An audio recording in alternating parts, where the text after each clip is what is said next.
Assalamualaikum and hello everyone, welcome back to our channel Taste of Tamil Food. எல்லாரும் எப்படி இருக்கீங்க? அல்ஹம்துலில்லாஹ் நானும் நல்லா இருக்கேன். அண்ட் நோன்பு ஸ்டார்ட் ஆகி அல்ஹம்துலில்லாஹ் 1 வீக் ஆகுது. எல்லாருக்கும் நல்லபடியாக போயிட்டு இருக்கும்னு நினைக்கிறேன். அண்ட் எனக்கும் பார்த்தீங்கன்னா அல்ஹம்துலில்லாஹ் நல்லபடியாக நோன்பு போயிட்டு இருக்குது. அண்ட் இன்றைக்கான வீடியோ பார்த்தீங்கன்னா நான் நோன்புக்கு முன்னாடி ப்ரிப்பரேஷனாக செஞ்சு வச்ச இந்த பிரியாணி ரெடிமேட் மசாலா சகர்காண்டி குக் பண்ணுறதுக்காக வச்சுருந்தேன் இல்லையா. ஸோ அதை எடுத்து இன்றைக்கி குக் பண்ணி உங்களுக்கு காமிச்சிடலான்னு சொல்லிட்டு வச்சுருக்கேன். ஒரு 5 மணிக்கெலாம் பார்த்தீங்கன்னா ஃப்ரீசர்லேருந்து எடுத்து வெளியே வச்சுருந்தேன். நல்லா ஃப்ரீஸாக இருக்குது, கட்டியாக இருக்குது, உங்களுக்கு பார்த்தாலே தெரியும். ஸோ ஒரு 5 மணி நேரத்துக்கு முன்னாடி வெளியே எடுத்து வச்சிடலான்னு சொல்லிட்டு அந்த ரெடிமேட் சிக்கன் மசாலா வந்து வெளியே எடுத்திருக்கேன். அது கூடயே பார்த்திங்கன்னா சிக்கன் டோனட்டும் வந்து ஃப்ரீஸ் பண்ணி வச்சுருந்தேன் இல்லையா. ஸோ அது ரெண்டுத்தையும் பார்த்திங்கன்னா ஒரு 5 மணிக்கெலாம் வந்து வெளியே எடுத்துட்டேன். அண்ட் நைட்டு தராவியெல்லாம் முடிச்சதுக்கு அப்புறம் தான் வந்து இந்த பிரியாணி மசாலா வச்சு நான் சஹருக்காக குக் பண்ணலான்னு சொல்லிட்டு இருக்கேன். ஆனால் அதுக்கு முன்னாடி இன்றைக்கி இஃப்தாருக்கு பார்த்தீங்கன்னா வடை, சமோசா அண்ட் வீட்டில் செஞ்ச ஆனியன் பக்கோடா அண்ட் நோன்பு கஞ்சி, பள்ளிவாசலில் வாங்கின நோன்பு கஞ்சின்னு சொல்லிட்டு இன்றைக்கியான இஃப்தார் மெனு பார்த்திங்கன்னா இதுதான் எங்கள் வீட்டில். ஸோ அல்ஹம்துலில்லாஹ் நல்லபடியாக இஃப்தார் முடிச்சதுக்கப்புறம் பார்த்திங்கன்னா ஒரு 8:30க்கெலாம் வந்து பள்ளிவாசல் கிளம்பி தொழுதுட்டு வந்துடலான்னு சொல்லிட்டு தராவியாக்காக வந்து நான் அம்மா எல்லோரும் போயிருந்தோம். ஸோ இங்கேருந்து பக்கம்தாங்கிறதுனால டெய்லி பார்த்திங்கன்னா தராவியாவுக்கு வந்து நடந்தே போயிடுவோம். ஸோ ஒரு 8:30க்கெலாம் போயிடலான்னு சொல்லிட்டு 8:30க்கெலாம் போயிட்டோம். ஸோ அங்கே அல்ஹம்துலில்லாஹ் நல்லபடியாக தராவியை தொழுதுட்டு வீட்டுக்கு ரிட்டர்ன் கிளம்பியாச்சு. யூஸ்வலாக சகருக்கு செய்கிற சாப்பாடு எல்லாம் இஃப்தாருக்கு முன்னாடியே பார்த்திங்கன்னா நான் செஞ்சு முடிச்சிருவேன். பட் இந்த டைம் தான் வந்து இந்த ஃப்ரிட்ஜிலேருந்து எடுத்து ரொம்ப வந்து ஃப்ரீஸாக இருக்குது, ஒரு 5 மணி நேரம் எடுத்து வெளியே வைக்கணும்னு சொல்லிட்டு வெளியே எடுத்து வச்சுட்டேன். இதுக்கப்புறம் தான் போய் வந்து நான் வந்து குக் பண்ணுற வேலை இருக்குது. தராவியை முடிச்சுட்டு வீட்டுக்கு பார்த்திங்கன்னா ஒரு 10-10:30 கிட்ட தான் வந்திருந்தேன். குயிக்காக சகர் சாப்பாடு செஞ்சிடலான்னு சொல்லிட்டு நான் இங்கே பிரியாணி பாட்டு வச்சுருக்கிறேன். இன்றைக்கி வந்து சிக்கன் பிரியாணி தான் செய்ய போகிறேன். ஒரு 5 மணி நேரம் வெளியே எடுத்த இந்த ரெடிமேட் சிக்கன் மசாலா பார்த்திங்கன்னா நல்லா வந்து அன்ஃப்ரீஸ் ஆகி நார்மல் டெம்பரேச்சருக்கு வந்துருச்சு. அண்ட் இங்கே பிரியாணி பாத்திரம் ஹீட் ஆனதும் பார்த்தீங்கன்னா இந்த ரெடிமேடு பிரியாணி மசாலா நம்ம செஞ்சு வச்சுருந்தோம் இல்லையா. ஸோ அதை ஸ்லோவாக வந்து இந்த பிரியாணி பாத்திரத்தில் சேர்த்துடலான்னு சொல்லிட்டு சேர்த்துட்டு இருக்கிறேன். ஸோ கலர் எதுவுமே மாறல, உங்களுக்கு பார்த்தாலே தெரியும். நம்ம குக் பண்ணும்போது எப்படி அந்த கலர் இருந்ததோ அதே கலர் போல தான் இருக்குது.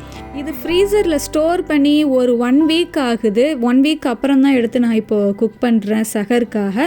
அண்ட் இந்த பிரியாணி ரெடிமேட் பிரியாணி மசாலா ஸ்டோர் பண்ணி வச்சுருந்தோம் இல்லையா, அதுலேயே பார்த்திங்கன்னா ஒரு 1/2 கப் அளவுக்கு தண்ணி சேர்த்துட்டு அந்த பாக்ஸ்லேயே நல்லா மிக்ஸ் பண்ணி மசாலாவோட தண்ணியை வந்து நான் இந்த பிரியாணி பாட்டில் சேர்த்துக்கிறேன்.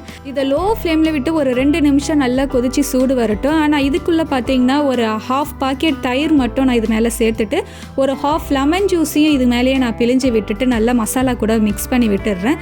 ஸோ ஃப்ரிட்ஜிலேருந்து எடுத்தது வந்து ஒரு 5 மணி நேரத்துக்கு அப்புறம் பார்த்திங்கன்னா நல்லா கம்ப்ளீட்டாக வந்து அந்த சில்லாம் போனதுக்கு அப்புறம் தான் பார்த்திங்கன்னா நான் குக் பண்ணவே ஸ்டார்ட் பண்ணேன்.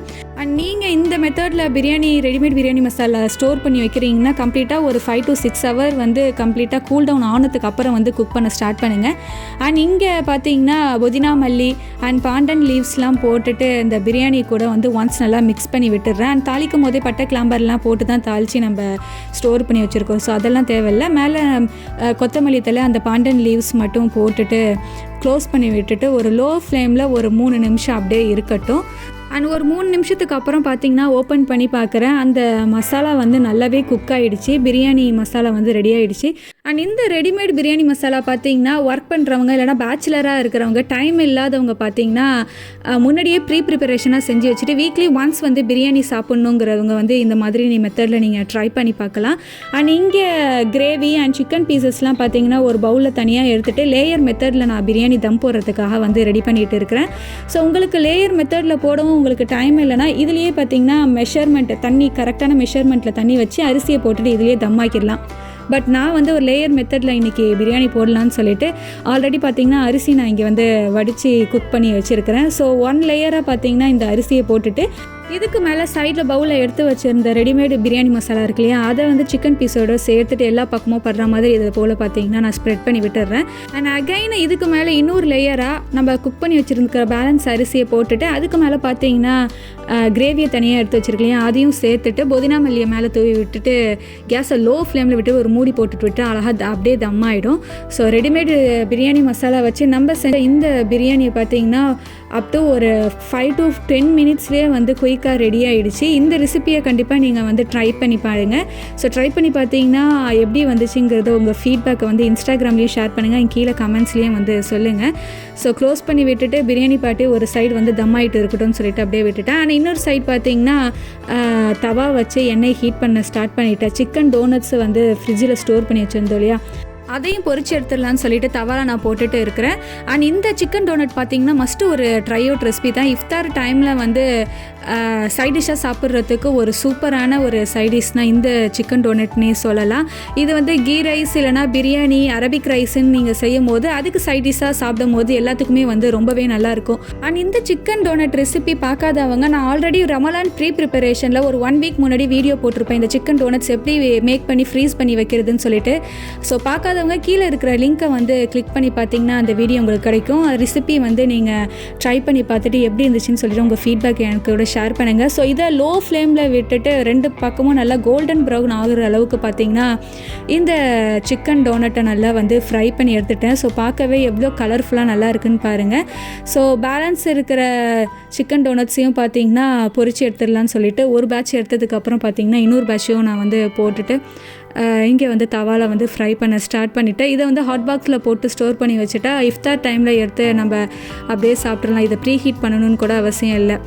அண்ட் அல்ஹம்துலில்லாஹ் அன்றைக்கி நான் ப்ரிப்பரேஷனாக செஞ்சு வச்சுருந்த ரெடிமேட் சிக்கன் மசாலா வச்சு பிரியாணி அண்ட் இந்த சிக்கன் டோனட்லாம் பார்த்திங்கன்னா ஒரு 1 வீக் அப்புறம் வந்து அன்ஃப்ரீஸ் பண்ணி நான் சஹருக்காக செஞ்சு சாப்பிட்டேன். ரொம்பவே நல்லா இருந்தது. அண்ட் இந்த ரெடிமேட் பிரியாணி மசாலாவாக இருக்கட்டும், இந்த சிக்கன் டோனட்டாக இருக்கட்டும், நீங்கள் ஃப்ரீசரில் ஸ்டோர் பண்ணி வச்சு சாப்பிட்றீங்களா அப் டு மேக்ஸிமம் 1 வீக்குள்ளேயே வந்து செஞ்சு சாப்பிட்ருங்க. அப்போ தான் டேஸ்ட் எதுவுமே மாறாமல் அப்படியே இருக்கும். எனக்கு வந்து நான் 1 வீக்குள்ளேயே செஞ்சதுனால டேஸ்ட் எல்லாமே ரொம்பவே சூப்பராக இருந்தது.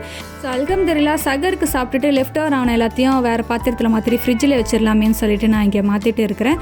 ஸோ அன்றைக்கான சகர் டே வந்து இப்படி தான் போச்சு அல்ஹம்துலில்லாஹ். ஸோ நல்லபடியாக பார்த்தீங்கன்னா ஃபஜரும் தொழுதுட்டு நெக்ஸ்ட் டே மார்னிங்காக போல் பார்த்தீங்கன்னா இஃப்தாருக்கு செய்ய வேண்டிய ஸ்நாக்ஸ் ரெசிபி எல்லாமும் பார்த்தீங்கன்னா ஃப்ரீசரில் வந்து மேக் பண்ணி வச்சுருந்தோம் இல்லையா. ஸோ அதை காலையிலேயே எடுத்து வெளியே வச்சிடலான்னு சொல்லிட்டு ஒரு 12க்குலாம் பார்த்தீங்கன்னா ஃப்ரீசர்லேருந்து எடுத்து வெளியே வச்சுட்டு இருக்கேன். இப்போ உங்களுக்கு பார்த்தாலே தெரியும் எவ்வளோ ஃப்ரீஸ் ஆகி கட்டியாக இருக்குதுன்னு சொல்லிட்டு. அண்ட் இந்த சமோசாவை பாருங்கள், ஒன்றுக்கு மேலே ஒன்று நல்லா ஓட்டிட்டு ஃப்ரீஸ் ஆகிருக்கு. ஒரு 5 மணி நேரத்துக்கு முன்னாடி வெளியே எடுத்து வச்சுட்டு அண்ட் இஃப்தார் டைமில் செய்யும் போது நம்ம எண்ணெயில் போட்டு பொரிச்சு எடுத்துடலான்னு சொல்லிட்டு இங்கே நான் வெளியே வச்சுட்டு இருக்கேன். நான் அப்படியே கையோடையே பார்த்தீங்கன்னா புரோக்கன் ஜெல்லி செய்யலான்னு சொல்லிட்டு நான் இங்கே புரோக்கன் ஜெல்லி செய்கிறதுக்காக ஒரு 2 கப் அளவுக்கு தண்ணியை வந்து ஹீட் பண்ண ஸ்டார்ட் பண்ணிவிட்டேன். அண்ட் மீன்வெல் சைடில் பார்த்தீங்கன்னா அகரகரை வந்து தண்ணியில் சேர்த்து ஊற வச்சிடலான்னு சொல்லிட்டு ஒரு 100 கிராம் ஆஃப் அகரகர் கடல் பாசின்னு சொல்லுவோம். ஸோ அந்த கடல் பாசியை வந்து தண்ணியில் சேர்த்து ஊற வச்சுட்டு இருக்கேன். ஒரு 5 நிமிஷம் அப்படியே தண்ணியில் ஊறட்டோம்னு சொல்லிட்டு. அப்போ தான் இந்த தண்ணியில் சேர்த்து கரையும் போது ஈஸியாக குயிக்காக சீக்கிரம் கரைஞ்சிடும்னு சொல்லிட்டு ஒரு 5 நிமிஷம் வந்து இந்த கடல் பாசியை வந்து நான் சைடில் தனியாக ஊற வச்சுருக்கிறேன். ஸோ ஒரு 5 நிமிஷத்துக்கு அப்புறம் பார்த்தீங்கன்னா இங்கே நம்ம பேனில் ஹீட் பண்ண தண்ணி வந்து நல்லா சூடாகிடுச்சு. இந்த டைமில் சைடில் ஊற வச்சுருந்த இந்த கடல் பாசியை வந்து கடாயில் சேர்த்துடலான்னு சொல்லிட்டு சேர்த்துட்டு இருக்கேன். ஸோ ஒன்ஸ் நல்லா மிக்ஸ் பண்ணி விட்டுட்டு கம்ப்ளீட்டாக இந்த அகர் கரைஞ்ச டைமில் தான் வந்து சுகர் சேர்க்கணும். ஸோ ஹை ஃப்ளேமில் வச்சுட்டு ஒரு 3 நிமிஷம் நல்லா கொதிக்கட்டும். நல்லா கொதிச்சதுக்கப்புறம் பார்த்திங்கன்னா சேர்த்த கடல் பாசி நல்லா கரைஞ்சதுக்கு அப்புறம் ஒரு 1/2 கப் அளவுக்கு வந்து சுகர் சேர்த்துக்கிறேன். வெள்ளை சக்கரை தான் நான் இப்போதைக்கு நான் சேர்க்கிறேன். அண்ட் சேர்த்த சக்கரை பார்த்தீங்கன்னா ஒன்ஸ் நல்லா தண்ணியில் கரைஞ்சதுக்கப்புறம் கேஸ் ஆஃப் பண்ணிவிட்டு இதை நான் கடாயை வந்து வெளியே எடுத்துடுறேன். அண்ட் இந்த நோன்பு டைமில் பார்த்தீங்கன்னா அடிக்கடி இந்த அகரகரை வந்து சேர்த்துக்கோங்க, குளிர்ச்சி. ஸோ நோன்பு வைக்கிறதுனால பாடி ரொம்பவே ஹீட் ஆகிடுங்கிறதுனால இந்த அகரகர் பாதாம் பிசின் ஃப்ரூட்ஸ் எல்லாம் நிறைய வந்து இஃப்தார் டைமில் நீங்கள் சேர்த்துக்கோங்க. அண்ட் இங்கே பார்த்தீங்கன்னா அகரகர் தண்ணி இருக்கு இல்லையா, அதை வந்து ஒன்ஸ் நல்லா வடிகட்டி எடுத்துடலாமேன்னு சொல்லிட்டு நான் இங்கே வடிகட்டி இருக்கேன். ஏன்னா சக்கரை ஒயிட் சக்கரை சேர்க்கறதுனால அதில் தூசி ஏதாவதுமே இருக்குமேன்னு சொல்லிட்டு. அண்ட் இங்கே வந்து வடிகட்டியை யூஸ் பண்ணி பார்த்தீங்கன்னா நல்லா வந்து ஃபில்ட்ரு பண்ணிக்கிட்டு இருக்கேன். ஸோ ஃபில்ட்ரு பண்ணி எடுத்தால் நல்லா கிளியரான அகரகர் வாட்டர் வந்து ரெடியாக இருக்குது. அண்ட் மீன்வைல் சைடில் பார்த்தீங்கன்னா ஒரு 5 பவுல் மட்டும் எடுத்துருக்கிறேன். இந்த 5 பவுல்லையும் நம்ம ஃபில்ட்ரு பண்ணி வச்சுருக்கிற இந்த அகரகர் வாட்டரை பார்த்திங்கன்னா இது போல் எல்லா பவுல்லையும் வந்து நான் ஊற்றிக்கிறேன். ஏன்னா இதில் ஃபுட் கலர் மிக்ஸ் பண்ணி கலர் ஜெல்லி வந்து மேக் பண்ணணும். ஸோ அதுக்காக தான் வந்து ஒரு 5 ஃபுட் கலர் மிக்ஸ் பண்ணுறதுக்காக 5 பவுல் வந்து நான் ரெடி பண்ணி இதில் நான் green colour, yellow colour, orange கலர்னு சொல்லிட்டு ஃபுட் கலரை வந்து நான் மிக்ஸ் பண்ணிகிட்டு இருக்கிறேன். அண்ட் இங்கே ஃபுட் கலர் பார்த்திங்கன்னா உங்களோட ஆப்ஷனல் தான். உங்கள்கிட்ட என்ன ஃபுட் கலர் இருக்கோ அந்த கலருக்கு ஏற்ற மாதிரி நீங்கள் வந்து ஒவ்வொரு பவுல்லையும் வந்து கலர் ஆட் பண்ணிக்கோங்க. ஸோ இதை ப்ரோக்கன் ஜெல்லி செய்கிறதுக்காக பார்த்திங்கன்னா நல்லா கலர்ஃபுல்லாக இருக்கணும்னு சொல்லிட்டு டார்க் கலராக நான் சூஸ் பண்ணி க்ரீன், ஆரஞ்சு, எல்லோன்னு சொல்லிட்டு எடுத்துருக்கிறேன். இதை பார்த்திங்கன்னா ஒரு அரை மணி நேரம் அப்படியே விட்டுனா நல்லா வந்து செட் ஆகிடும். ஆனால் அந்த டைம்லேயே பார்த்திங்கன்னா அதே கடாயில் ஒரு 1/2 கப் அளவுக்கு பால் எடுத்துருக்கிறேன். அண்ட் இந்த பாலை கேஸ் ஆன் பண்ணி ஹீட் பண்ணுற டைம்லேயே பார்த்திங்கன்னா அகர் நான் ஊற வச்சுருந்தேன் இல்லையா, அது தண்ணியை நல்லா பிழிஞ்சு விட்டுட்டு இந்த பால்லையே சேர்த்து விட்டுடுறேன். ஸோ பாலில் ஒன்ஸ் நல்லா இந்த அகர் கரையும்படி கேஸை லோ ஃப்ளேமில் விட்டுட்டு மிக்ஸ் பண்ணி விட்டுட்டே இருங்க. ஏன்னா பால் நம்ம ஒரு 1/2 கப் அளவுக்கு தான் சேர்த்துருக்கோம். ஸோ கரையிறதுக்கு, இந்த அகர் கரையிறதுக்கு பார்த்திங்கன்னா கொஞ்சம் டைம் எடுக்கும். ஸோ கேஸை லோ ஃப்ளேம் விட்டு கை விடாமல் பார்த்திங்கன்னா மிக்ஸ் பண்ணி விட்டுட்டே இருந்தால் வந்து கரைஞ்சிரும். அண்ட் இதுக்கப்புறம் பார்த்திங்கன்னா அகர் ஒன்ஸ் நல்லா கரைஞ்சதுக்கப்புறம் சுகர் ஒரு 3 டேபிள் ஸ்பூன் அளவுக்கு சேர்த்துருக்குறேன். ஆல்ரெடி பார்த்திங்கன்னா இந்த ஜெல்லி செய்கிறதுக்காக சுகர் வந்து ஒரு 5 டேபிள் ஸ்பூன் சேர்த்துருக்குறேன். ஸோ இதில் கொஞ்சம் கம்மியாகவே சேர்த்துக்கிறேன், ரொம்ப இனிப்பாகிடும்னு சொல்லிட்டு. அண்ட் இங்கே பார்த்திங்கன்னா சுகர் சேர்த்து நான் ஒன்ஸ் நல்லா கரைஞ்சதுக்கு அப்புறம் இதை கேஸை ஆஃப் பண்ணி விட்டுட்டு அப்படியே கேஸ் மேலேயே வைங்க. இல்லை கீழே வச்சு விட்டால் அப்படியே வந்து உறைஞ்சி போய்டுங்கிறதுனால கேஸ் மேலேயே அப்படியே வச்சுருக்கிறேன். அண்ட் மீன்வெல் சைடில் ஒரு அரை மணி நேரத்துக்கு அப்புறம் பார்த்திங்கன்னா நம்ம ஜெல்லி செட் பண்ணி வச்சுருந்தோம் இல்லையா, கலர் ஜெல்லி, அது நல்லாவே செட் ஆகிடுச்சு. இதை இப்போ மோல்டரில் மாற்றிட்டு ரேண்டமாக ஒரு க்யூப் ஷேப்க்கு நான் கட் பண்ணிடுறேன். பார்க்கவே இப்போ பாருங்கள் ஜெல்லி எவ்வளோ கலர்ஃபுல்லாக இருக்குன்னு சொல்லிட்டு. அண்ட் இங்கே பவுலில் செட் பண்ண எல்லா ஜெல்லியும் பார்த்திங்கன்னா இந்த மோல்டருக்கு மாற்றிட்டு க்யூப் ஷேப்கில் ரேண்டமாக நான் வந்து கட் பண்ணி விட்டுடுறேன். ஸோ ஒரு பெரிய சைஸ் க்யூபாக தான் நான் வந்து கட் பண்ணியிருக்கேன்னு சொல்லிட்டு உங்களுக்கு பார்த்தாலே தெரியும். அண்ட் இதுக்கப்புறம் பார்த்திங்கன்னா நம்ம பாலில் அகர் சுகர் போட்டு மிக்ஸ் பண்ணி வச்சுருந்தோம் இல்லையா, அதை நான் இப்போ வந்து இந்த ப்ரோக்கன் ஜெல்லி மேலே, கட் பண்ணி போட்ட ஜெல்லி மேலே வந்து இதை போல் நான் ஊற்றிக்கிறேன். எல்லா பக்கமும் ஈவனாக ஸ்ப்ரெட் ஆகிற மாதிரி பார்த்திங்கன்னா இதை போல் ஊற்றிக்கிறேன். ஸோ இதை பார்த்திங்கன்னா டிஸ்டர்ப் பண்ணாமல் ஒரு 2 to 3 hours அப்படியே விட்டோன்னா சூப்பராக செட் ஆகிடும். அண்ட் இது இஃப்தார் டைமில் சில்லுன்னு ஃப்ரிட்ஜில் வச்சு சர்வ் பண்ணிங்கன்னா சாப்பிட்றதுக்கும் ரொம்பவே நல்லாயிருக்கும். ஒரு 5:30 கிட்டலாம் பார்த்திங்கன்னா நல்லாவே செட் ஆகிடுச்சு. ஸோ இதை அன்மோல்டு பண்ணி பிளேட்டுக்கு மாற்றிடலாமேன்னு சொல்லிட்டு நான் இங்கே வந்து எடுத்துகிட்டு இருக்கிறேன். இது அன்மோல்ட் பண்ணுறதுக்கு முன்னாடி கார்னர் எல்லாத்தையும் ஒரு கத்தி யூஸ் பண்ணி இது போல் எடுத்து விட்டுருங்க. ஒரு பிளேட்டில் இது போல் கவுத்து விட்டேன்னா கீழே எதுவுமே ஒட்டாமல் சூப்பரான ப்ரோக்கன் ஜெல்லி வந்து ரெடி ஆகிடுச்சு. பார்க்கவே எவ்வளோ கலர்ஃபுல்லாக இருக்குன்னு பாருங்கள். இதை கட் பண்ணி பீஸ் போட்டு ஒரு பிளேட்டுக்கு மாற்றி இதை வந்து ஃப்ரீசரில் இஃப்தாருக்கு முன்னாடி ஃப்ரிட்ஜில் வச்சு எடுத்தோன்னா சில்லுண்டு சாப்பிட்றதுக்கு வந்து இஃப்தார் டைமில் வந்து ரொம்பவே நல்லாயிருக்கும். ஸோ இந்த ப்ரோக்கன் ஜெல்லி ரெசிபியை வந்து கண்டிப்பாக நீங்களும் வந்து ட்ரை பண்ணி பாருங்கள். ட்ரை பண்ணி பார்த்தீங்கன்னா அந்த பிக்சரை வந்து டேஸ்ட் ஆஃப் தமிழ் ஃபுட்டுங்கிற இன்ஸ்டாகிராம் பேஜுக்கும் ஷேர் பண்ணுங்கள். அண்ட் நீங்கள் செஞ்சு பார்த்து எப்படி வந்துச்சுன்னு உங்களோட ஃபீட்பேக்கையும் வந்து கீழே வந்து ஷேர் பண்ணுங்கள். அண்ட் இதுக்கப்புறம் பார்த்தீங்கன்னா ஒரு 6 o'clock கிட்ட வந்து ஃப்ரீசர்லேருந்து எடுத்த இந்த ஸ்நாக்ஸ் ஐட்டம்லாம் வந்து எண்ணெயில் போட்டு பொரிச்சு எடுத்துடலான்னு சொல்லிட்டு நான் இங்கே பார்த்துட்டு இருக்கேன். எல்லாமே பார்த்திங்கன்னா அன்ஃப்ரீஸ் ஆகிடுச்சு. ஸோ நான் எடுக்கும் போது எவ்வளோ கட்டியாக இருந்தது இந்த சமோசாலாம் பார்த்திங்கன்னா. அண்ட் இப்போ வந்து நல்லாவே அன்ஃப்ரீஸ் ஆகி ஒன்றுக்கு ஒன்று வந்து ஒட்டாமல் சூப்பராக இருந்தது. அண்ட் இங்கே வந்து கேஸ் ஆன் பண்ணி கடாயில் வந்து எண்ணெய் சேர்த்துட்டு எண்ணெய் வந்து ஹீட் பண்ண ஸ்டார்ட் பண்ணிவிட்டேன். ஆல்ரெடி பார்த்திங்கன்னா டைம் வந்து 6 o'clock ஆகுது. குயிக்காக வந்து இதை பொரிச்சு எடுத்துடலாமேன்னு சொல்லிட்டு ஃபஸ்ட்டு வந்து இந்த சீஸ் பால் செஞ்சோம் இல்லையா, ஸோ அதை வந்து எண்ணெயில் போட்டு பொரிச்சு எடுத்துடலாமேன்னு சொல்லிட்டு இங்கே பொரிச்சு எடுத்துகிட்டு இருக்கிறேன். அண்ட் இந்த ஸ்நாக்ஸ் ரெசிபியெல்லாம் பார்த்திங்கன்னா நான் முன்னாடி சொன்ன மாதிரி மேக் அண்ட் ஃப்ரீஸ் மெத்தடில் ப்ரிப்பரேஷனாக ரமலானுக்கு முன்னாடி ஒரு 1 week முன்னாடி நான் வீடியோ போட்டிருப்பேன். அதில் நான் எப்படி செஞ்சு ஸ்டோர் பண்ணி வைக்கிறதுன்னு சொல்லிட்டு நான் வந்து வீடியோ போட்டிருப்பேன். அதோட லிங்க் வந்து கீழேயும் கொடுக்குறேன். ஸோ அதோட ரெசிபி வேணும்னா அந்த லிங்க்கை பார்த்து செக் பண்ணி அந்த ரெசிபியை நீங்கள் செஞ்சு பாருங்கள்.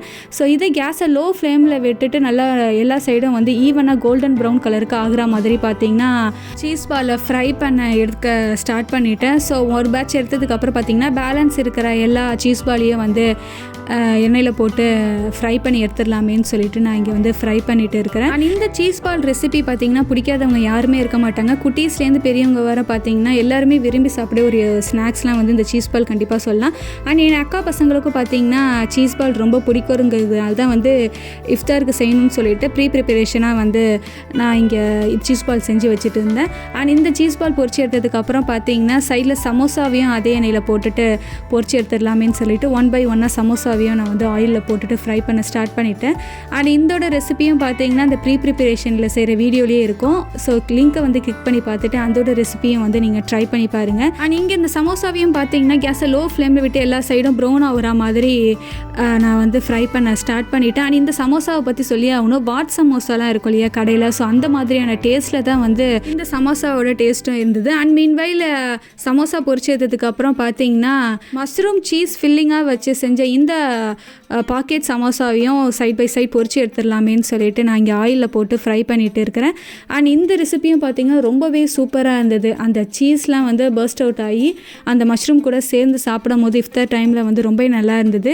அண்ட் இதுவுமே பார்த்திங்கன்னா ஒரு ட்ரை அவுட் ரெசிபி தான். இஃப்தார் டைமில் வந்து நீங்கள் நியூவாக ஏதாவது ட்ரை பண்ணணும்னு நினச்சிங்கன்னா இந்த மஷ்ரூம் சீஸ் பாக்கெட் சமோசாவை வந்து கண்டிப்பாக ட்ரை பண்ணி பார்க்கலாம். அண்ட் குயிக்காக ஒரு 6:15 பார்த்திங்கன்னா இஃப்தாருக்கு செய்ய வேண்டிய ஸ்நாக்ஸ் ரெசிபி எல்லாம் ஆயிலில் போட்டு ஃப்ரை பண்ணி எடுத்துட்டேன். அண்ட் இதெல்லாம் பார்த்தீங்கன்னா ஒரு 5 to 10 மினிட்ஸ்லேயே வந்து நான் ஃப்ரை பண்ணி எடுத்துட்டேன். ஏன்னா ஃப்ரீசரில் மேக் பண்ணி வச்சிருந்ததுனால ரொம்பவே ஈஸியாக இருந்தது. இஃப்தார் டைமில் வந்து நம்ம ஹரிபரியாக செஞ்சுட்டு இல்லாமல் இஃப்தார் டைமில் ரொம்ப சீக்கிரமாக ஸ்நாக்ஸ்லாம் செஞ்சு முடிச்ச மாதிரி இருந்தது. அண்ட் இந்த மாதிரி மேக் அண்ட் ஃப்ரீஸ் மெத்தடில் கண்டிப்பாக நீங்களும் ஸ்டோர் பண்ணி வச்சு பார்த்துங்க நான் செஞ்ச மெத்தடில். ஆனால் எவ்வளோதான் ஸ்நாக்ஸ் ரெசிபி செஞ்சாலும் பள்ளிவாசலில் வாங்கின நோன்பு கஞ்சி இருந்தால் தான் அந்த டேபிளே ஃபுல்ஃபில் ஆகும். ஸோ பள்ளிவாசலில் வாங்கின நோன்பு கஞ்சி நான் செஞ்ச இஃப்தார்காண்டியான ஸ்நாக்ஸ் அண்ட் புரோக்கன் ஜெல்லி வச்சு அல்ஹம்துலில்லாஹ் அன்னைக்கான இஃப்தார் வந்து நல்லபடியாக போயிடுச்சு. அண்ட் இந்த வீடியோ உங்களுக்கு எல்லாருக்கும் பிடிச்சிருக்கோன்னு நினைக்கிறேன். இதே போல் இன்ட்ரெஸ்டிங்கான நிறைய ரெசிபி பிளாக்ஸ் அடுத்த வீடியோவில் வந்து சந்திக்கிறேன். தேங்க்யூ.